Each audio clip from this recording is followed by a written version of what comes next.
আসসালামু আলাইকুম। সবার আগে বাছাই করা 10টি আন্তর্জাতিক খবর জানিয়ে দেব। প্রথমেই থাকছে শিরোনাম। তবে তার আগে অনুরোধ থাকবে ভিডিওটিতে একটি লাইক দিবেন।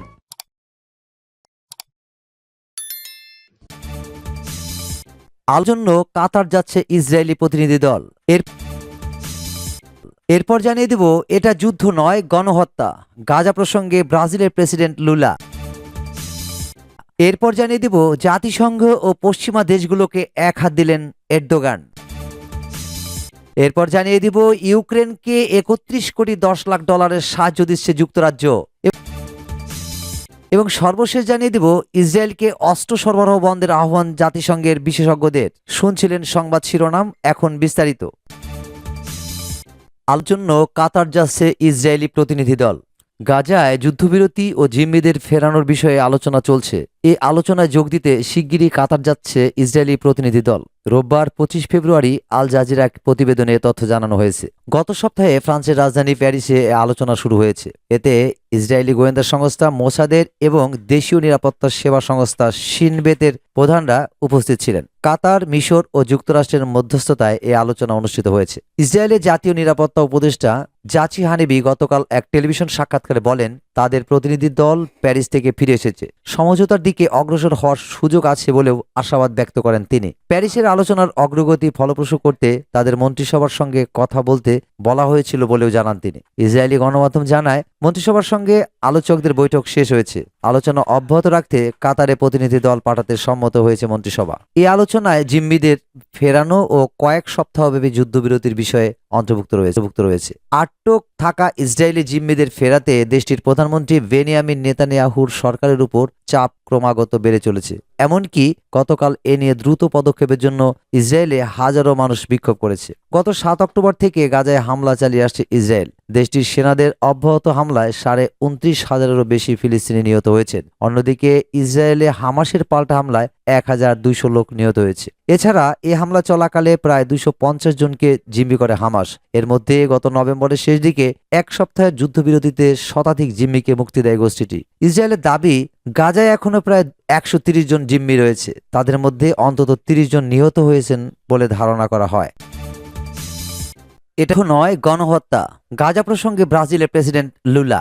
গাজায় ইসরায়েলের সামরিক বাহিনী পরিচালিত আগ্রাসনকে গণহত্যা আখ্যা দিয়ে ব্রাজিলের প্রেসিডেন্ট লুইস ইনাসিও লুলা বলেছেন, এটি যুদ্ধ নয়, এটি গণহত্যা। রিও ডি জেনেরিওতে এক অনুষ্ঠানে তিনি বলেন, এটি একটি গণহত্যা। হাজার হাজার শিশু মারা গেছে, নিখোঁজ রয়েছে আরো হাজার হাজার। সেখানে তো সৈন্যরা মারা যাচ্ছে না, হাসপাতালে কেবল নারী ও শিশুরা মারা যাচ্ছে। এটিকেও যদি গণহত্যা বলা না হয়, আর কোনো আগ্রাসন গণহত্যা হতে পারে?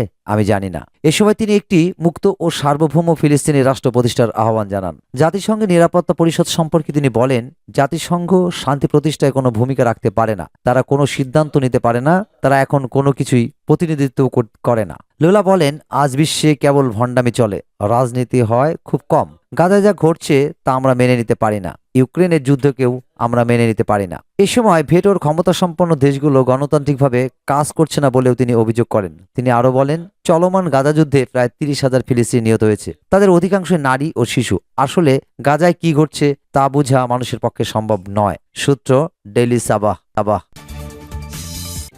জাতিসংঘ পশ্চিমা দেশগুলোকে এক হাত দিলেন এরদোগান।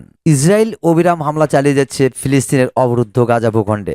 স্কুল, শরণার্থী শিবির, মসজিদ, গির্জার পাশাপাশি হামলা হচ্ছে হাসপাতালেও। এতে করে গাজার স্বাস্থ্য ব্যবস্থা ইতিমধ্যে ভেঙে পড়েছে। এ প্রসঙ্গে অবরুদ্ধ এই ভূখণ্ডটিতে দেখা দিয়েছে তীব্র মানবিক সংকট। এমন অবস্থায় গাজায় চলমান ইসরায়েলি আগ্রাসন নিয়ে জাতিসংঘ ও পশ্চিমা দেশগুলো তীব্র সমালোচনা করেছেন তুরস্কের প্রেসিডেন্ট রিসেপ তাইয়েপ এরদোগান। তিনি বলেছেন, 140 দিন ধরে গাজায় ইসরায়েলি অপরাধ কেবল দেখেই চলেছে জাতিসংঘ ও পশ্চিমা দেশগুলো। খবর আনাদোলুর। শনিবারের এক প্রতিবেদনে বলা হয়েছে, জাতিসংঘ এবং পশ্চিমা দেশগুলোর সমালোচনা করে তুরস্কের প্রেসিডেন্ট রিসেপ তাইয়েপ এরদোগান বলেছেন, গত 140 দিন ধরে গাজায় ইসরায়েলের সংগঠিত মানবতা বিরোধী অপরাধগুলো শুধুই দেখছে তারা। তুরস্কের উত্তর পশ্চিমাঞ্চলীয় প্রদেশ সাকারিয়াতে জাস্টিস অ্যান্ড ডেভেলপমেন্ট পার্টির এক সভায় বক্তব্য রাখতে গিয়ে এরদোগান বলেন, তারা এতটাই বেশি নির্বিকার যে জাতিসংঘের নিরাপত্তা পরিষদ অবিলম্বে যুদ্ধবিরতির আহ্বান জানায় না এবং জানাতে পারেও না। পশ্চিমা কোনো শক্তি বা জাতিসংঘের নিরাপত্তা পরিষদ কেউই ইসরায়েলের সহিংসতা প্রতিরোধে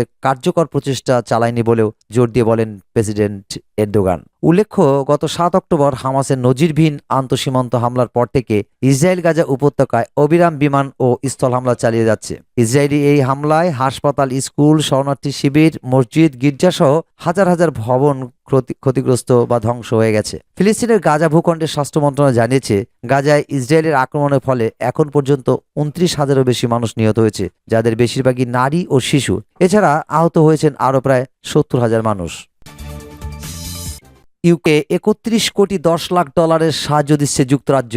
যুক্তরাজ্য শনিবার একটি 31 কোটি 10 লাখ ডলারের প্রতিরক্ষা প্যাকেজ ঘোষণা করেছে, যা ইউক্রেনের জন্য জরুরিভাবে প্রয়োজনীয় অস্ত্রশস্ত্র, গোলাবারুদ উৎপাদন বাড়াবে। ইউরোপীয় নেতারা ইউক্রেনের সঙ্গে তাদের সংহতি প্রকাশ করেছেন।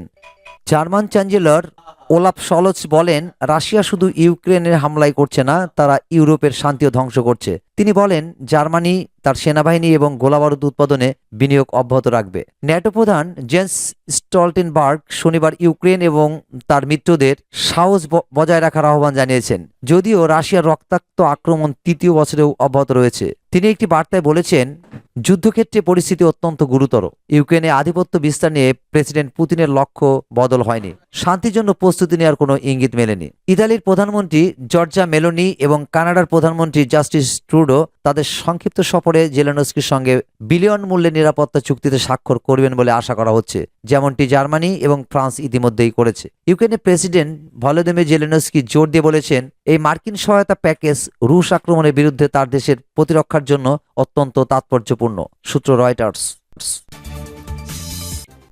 কে অস্ত্র সরবরাহ বন্ধের আহ্বান জাতিসংঘ বিশেষজ্ঞদের। দখলদার ইসরায়েলকে অস্ত্র দেওয়া বন্ধের আহ্বান জানিয়েছেন জাতিসংঘ বিশেষজ্ঞদের একটি দল। তারা জানিয়েছেন, ইসরায়েল গাজায় যেসব অস্ত্র ব্যবহার হচ্ছে সেগুলো ইসরায়েলকে সরবরাহ করা হলে তা সম্ভবত আন্তর্জাতিক আইনের লঙ্ঘন বলে বিবেচিত হবে। সেজন্য ইসরায়েলকে অস্ত্র সরবরাহ বন্ধ করতে হবে। মধ্যপ্রাচ্য ভিত্তিক news site Middle East Eye জানিয়েছে, জাতিসংঘের একদল বিশেষজ্ঞ শুক্রবার বলেছেন, ইসরায়েলকে অস্ত্র সরবরাহ করা হলে তারা সেটি গাজায় ব্যবহার করতে পারে। ফলে স্পষ্ট ঝুঁকি রয়েছে এর মাধ্যমে আন্তর্জাতিক মানবিক আইনের গুরুতর লঙ্ঘন হবে। সেজন্য জাতিসংঘের সদস্য সকল দেশের জন্য 1949 সালের জেনেভা কনভেনশন এবং প্রথাগত আন্তর্জাতিক মানবিক আইনের প্রতি সম্মান প্রদর্শন করা উচিত। বিশেষজ্ঞরা আরও বলেছেন, সেজন্য ইসরায়েলকে কোনো অস্ত্র কিংবা গোলাবারুদ অথবা কোনো যন্ত্রাংশ সরবরাহ করা থেকে বিরত থাকতে হবে, কারণ বাস্তবতা ও অতীত অভিজ্ঞতা থেকে বোঝা যায় তারা এর মাধ্যমে আন্তর্জাতিক মানবিক আইনে লঙ্ঘন করবে। উল্লেখ্য, চলমান গাজা যুদ্ধে এখন পর্যন্ত অন্তত 29,000 ফিলিস্তিনি নিহত হয়েছে। সূত্র মিডল ইস্ট আই।